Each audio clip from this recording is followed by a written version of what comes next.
This is the first of a monthly youth panel debate where youths meet face to face with decision makers. This video is a brief insight into what the event is all about. The event is organised by the Victory Foundation, run by Victor Okoli. The event is being held at the Koto Secondary School in Koto. Young people from various organisations and institutions are here today to take part in the event. Good morning, everyone. My name is Maimuna Diba, currently the Vice President of Yomeva Youth Movement for Employment and Violence-Free Africa. I'm here today to join the seminar. I hope that I'll have an in-depth understanding of what our debaters will say. Thank you very much. Yeah, good morning. My name is Almami Conte. I'm representing Libat Preparatory School, Santa Bashula Job, the Gambia. I'm here today to represent the kids, and I believe my pre-knowledge with Victory Foundation was to develop the talent of young, talented kids, and then make sure they are aware of what they are here for and what are they studying, and then make sure they know their talent and try to develop it. I believe we are all here to make sure that the kids have a better future and a brighter tomorrow. I'm Ibrahima ACC. I'm from Yomeva, that's called Youth Movement for Employment and Violence-Free Africa. I'm here to attend this very good occasion organized by Victory Foundation that is designed to enlighten the youths about their roles as future leaders. Hello, my name is Binta Sware from Libat Preparatory School. I am the head girl of this school, and we are here for our purpose. I'm really proud of this youth empowerment of the Gambia. We are achieving something from it, and we are gaining knowledge from them. I wish our younger ones to achieve more from them too like this. We are really proud of the youth empowerment. Thank you. Today's panel features 3 guests, the first of which is the Honorable Halifa Sallah, member of the Federal House of Assembly. I'm here to talk to the young people about the importance of the ballot. Africa has known 2 forms of changes: change through the ballot or the bullets. But in 2016, a change was effected through the ballot. So it is important for young people to understand the significance of the ballot and the sense of responsibility that sovereign citizens should assume in voting on the basis of informed choice and not voting on the basis of loyalty to ethno-linguistic groups, to religious groups, or any other sectionalist consideration. The next speaker is Mr. Kondor, the ECOWAS political advisor to the High Commissioner, the Gambia. For me, this discussion is very timely, and that's why, despite my busy schedule, I have decided to come and participate to let the youth know their rights and responsibilities in society, to sensitize them, to conscientize them about what is happening, and for them to know that they have the right to participate in the development of the country.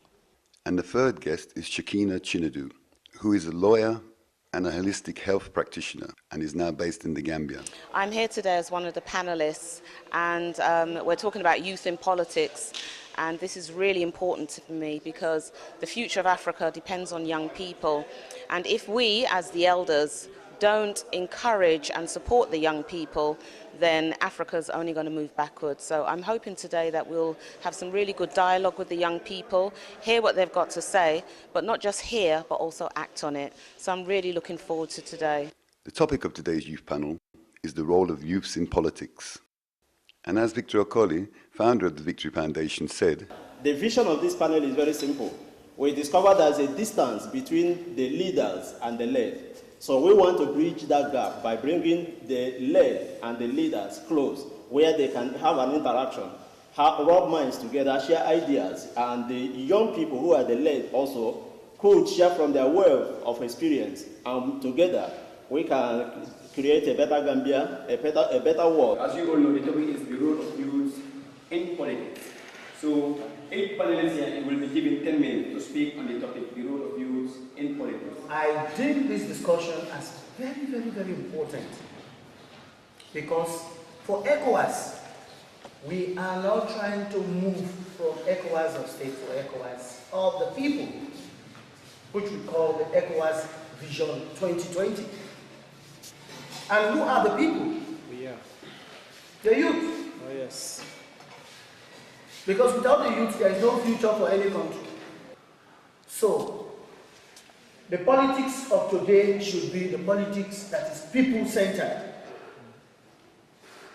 And you, the youth, are very, very, very significant. You play a very significant role in politics nowadays. Because according to the Gambian youth policy, I think it ranges from, is it 17 to 35? 17 to 35. Most of you have not attained the age of voting. But that doesn't mean that you don't participate in politics. You can participate in awareness raising by even knowing your rights and responsibilities. You know, it's very, very important. You know what to do.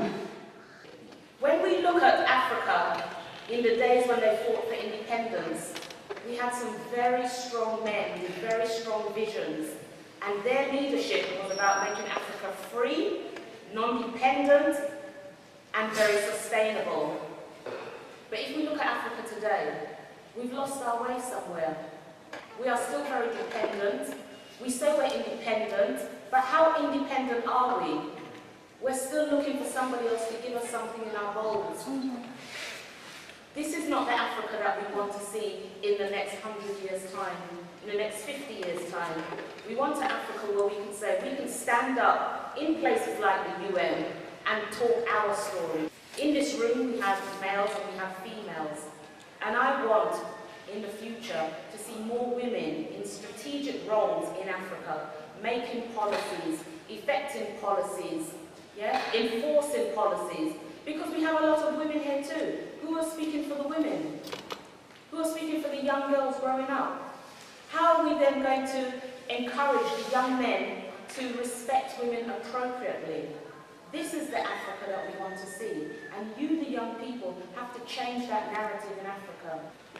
On the 18th of February 1965, we were told that we became independent. But if you read the 1965 Constitution, sovereignty still resided in Her Majesty the Queen of England. And laws could only become laws if the House of Representatives passed the bills and then assented to by a government who owed allegiance, obedience, and adherence to our laws. So we attained self-determination, but we had not attained sovereignty and independence. That is why we had to have a referendum in 1970. It was our right to have self-determination to determine to become a sovereign bloc. So on the 24th of April 1970, we became a sovereign bloc. And what that means is that each of you is a sovereign Gambia. And there is no monarchy anymore. We own the country. That's why you have the vote.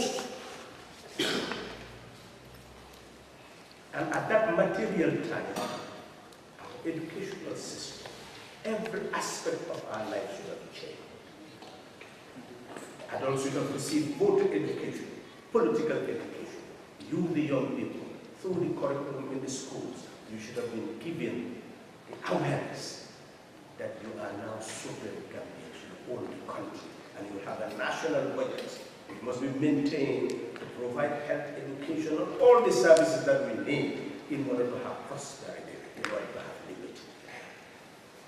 And you should have been brought up in that system where you will understand how an economy works, how a budget works.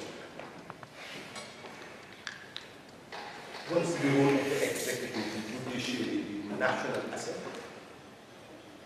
You should have been for all this. How we manage institutions, how we administer them. That is the purpose of the school system, is to prepare you to manage society, to run society, to govern. To see that society is nothing but division of labor with people with different capacities, injecting their capacity for the total development of the country. That's what should have happened. It did not happen.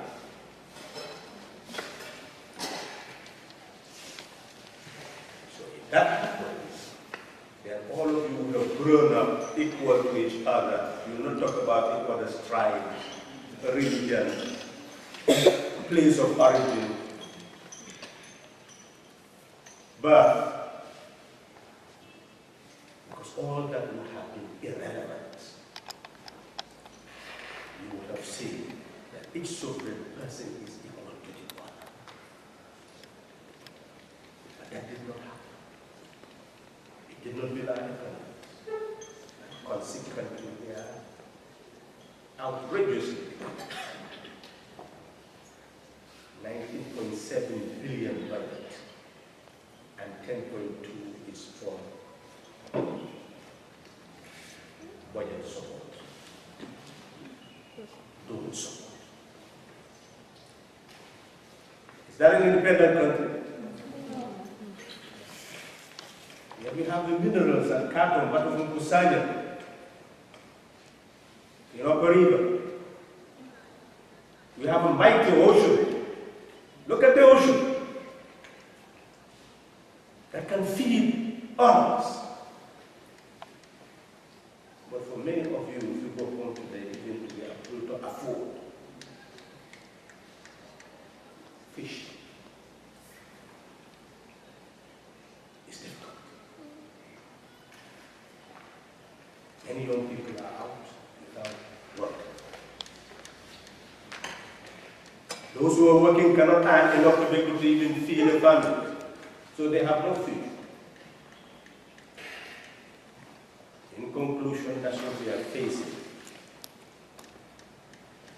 We are facing a society which has failed to harness its productive capacity, to build its institutions, so that the people will be able to take part in the division of labor in society, not only to be able to lead decent life, quality life, but also to contribute to the development of society. The next part of the youth panel debate is the question and answer session. Many young people had questions to ask on subjects such as education standards, the role of ECOWAS in youth empowerment, and about employees' rights. Seeking for jobs. My question goes to Honorable Halifa Sallah, who I have so much passion for in the way he does politics. My question is, does the Gambia have any constitution based on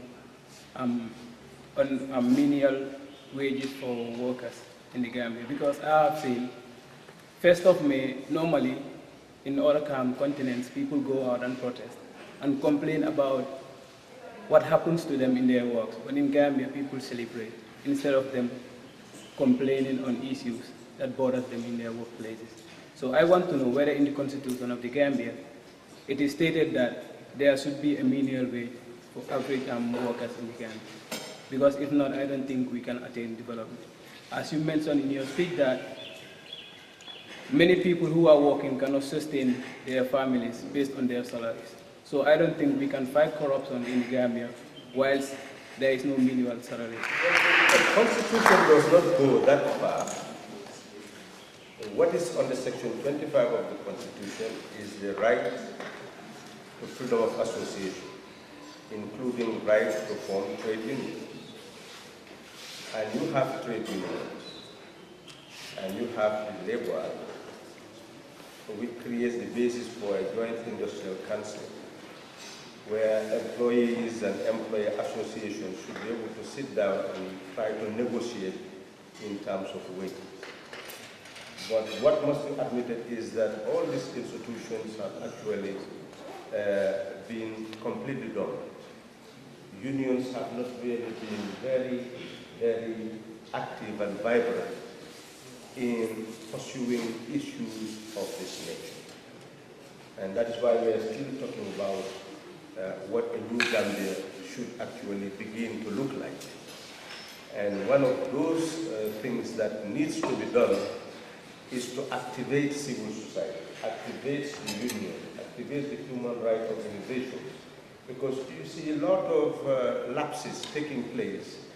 But people used to say, well, Jammeh regime, he used to suppress all these institutions, so nobody was active, so they could not, otherwise they would all go to mile 2. But we are claiming that there is a new Gambia, but you don't see civil society taking charge, unions being activated to begin to look at this issue. They can sit down and look at the issue of minimum wage and start to make it their platform and call for it, and that should be part of the process. So we're talking about, of course, the reform of the constitution, the reform of laws. This should be the trend for all Gambians, and I believe that the youth population can take part in advocacy, because advocacy is the best instrument in building instruments and institutions. And what is important is to look at all these instruments, all their weak elements, and start to promote some form of advocacy, to reform the whole process. Thank you for being with us here today. As a practiced lawyer, as it was said earlier by the MC, and coming back to the Gambia here to live with us. Now, apart from successors, where else can we have people like you speaking to the youths and to the people of the Gambia? Because particularly we know what you're doing, you are not particularly up to or with any political party. Now there is this independence that everybody will want to hear what you're saying. So is there any other platform that, apart from this one? Because there are millions or thousands of youths that will be very eager to listen to what you have to say. That's a difficult one, because I'm still regarded as a visitor here. Even though I regard myself as an African, I was raised as an African, I'm still a visitor. Because my ancestors were sold away, taken away, and raised somewhere else. And many times I'm not seen as an African. And that's very hurtful, because I know I'm an African. Yeah? So I'm not in any political party. I do go to Parliament every now and then to hear what's being said and watch the representation within Parliament. And I implore you to do the same as young people. Go to Parliament regularly. Go and listen to what they're debating. Form your own views. Yeah? But in terms of hearing me, I can't answer that question because I don't have a platform. Maybe what I should do is join a party, but I don't know if I can join a party unless I'm a citizen, so I have to do some research to find that out. But if you have any places where young people gather and you have any meetings, I will always come and speak to you, because that's my role as an elder. That's my responsibility while I'm here. Yeah? So that's what I can say to you in terms of that question. But yes, I would love to speak to more young people anytime you want to hear what I want to say. Well, I know we all have amazing questions to ask, but all of your questions cannot be answered. It's because of time. We don't have time. So I would love to take one last question. So I don't know who will be the lucky one. As representative of ECOWAS, what is ECOWAS doing for youth of ECOWAS? Because you mentioned something like youth. Some of the representatives of youth organizations are youth themselves. So is ECOWAS also considering youth to an extent that involving young people to handle the positions, to take positions and then lead by example, so that other youth out there can look at them and see them making an effect for a change? ECOWAS has a youth volunteer program, but they have started the pilot projects in post-conflict countries. If you go to Liberia, you'll find them. If you go to Sierra Leone, they are there. And possibly, maybe they might extend the project to the Gambia. There is a special directorate in ECOWAS dedicated to youth and employment. And they have a youth policy that has been developed, that is geared towards addressing the numerous problems of our youth, for a better West Africa. Because we have the impression that once the youth are developed, they can think well, like the Honorable member of the National Assembly said, you develop the mind, the mindset. Now on that note, I want to tell you that those of you who have the vision to go to Europe, that's the only place you can make it up, you are making a very sad mistake. You ask those deportees and returnees that have come back. When they come, you know where they spend some time, like 2 months? They stay in Senegal, so that they will be there and they will be eating so that they can get some fresh before they come there. Because it's disgraceful when you see them. They are emaciated, they are, malnourished and all the rest of it. The punishment that they go through. So those of you who have the intention that you will not make it up in the Gambia, that you will go to Italy, or Spain, Saudi Arabia or Qatar, you are making a very sad mistake. Stay in your country. If you leave the country and go over there, who will stay here to fix the problems for you?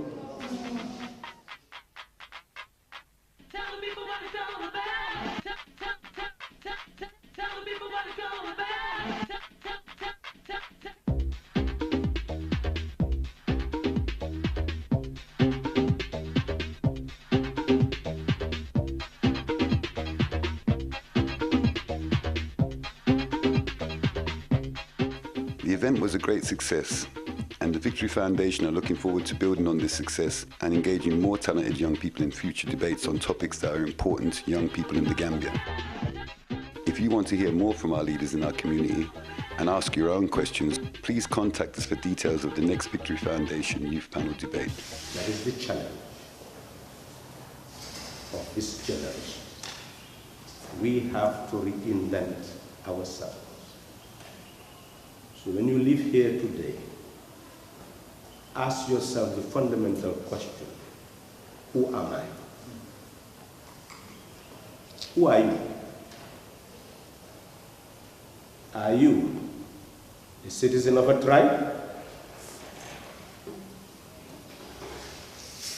Are you the citizen of a religious group? Are you the citizen of a gender? Are you the citizen of a youth group? Who are you? Are you the citizen of a sovereign republic?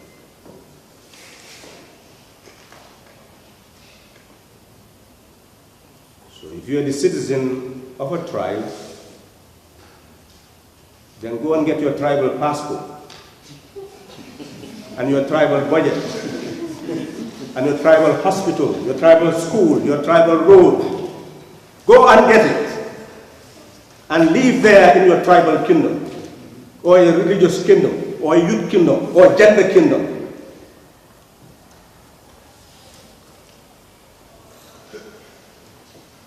But if you are the citizen of a sovereign republic, then take charge of your destiny. Ask yourself the question: what type of country do I want to live in? You begin to assume a sense of responsibility for carving your destiny, to become the architect of your own destiny.